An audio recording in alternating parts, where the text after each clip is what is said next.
Le groupe DCI était présent au Forum international de cybersécurité qui s'est tenu à Lille les 20 et 21 janvier. Au cours de cette 7e édition du FIC, le DCI et le ministère de la Défense ont signé un nouvel accord de coopération en matière de cyberdéfense. C'est une marque de confiance très forte que nous fait l'EMA. C'est un sujet sensible.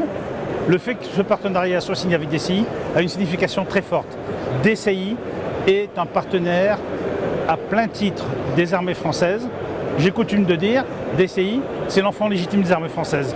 Et donc ce partenariat l'illustre parfaitement. DCI développe ainsi à travers la cyber un nouveau champ d'action dans la défense.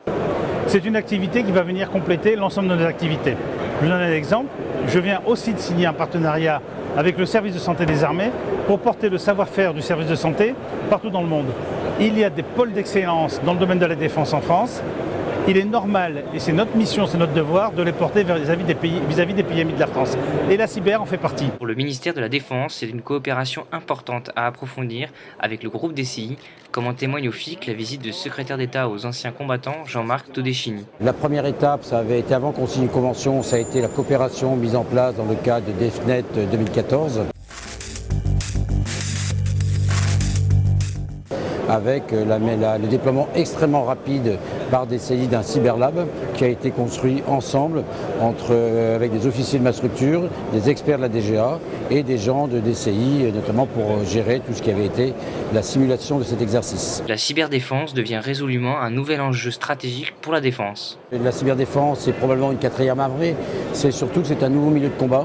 Et comme tout milieu de combat, il faut apprendre à, bien sûr, déployer des organisations, des processus militaires, tout ça c'est fait. Maintenant, il faut préparer les forces.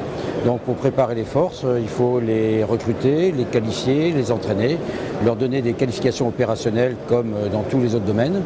Donc il y a toute une politique d'exercice et d'entraînement qu'on est en train de mettre en place, avec des entraînements de niveau des composantes d'armée, sur des actes assez élémentaires, des entraînements aussi à gérer les effets d'une crise cyber, et puis des entraînements de plus haut niveau pour entraîner la chaîne de cyberdéfense avec ses capacités de commandement, ses capacités d'intervention, ses capacités de gestion de crise.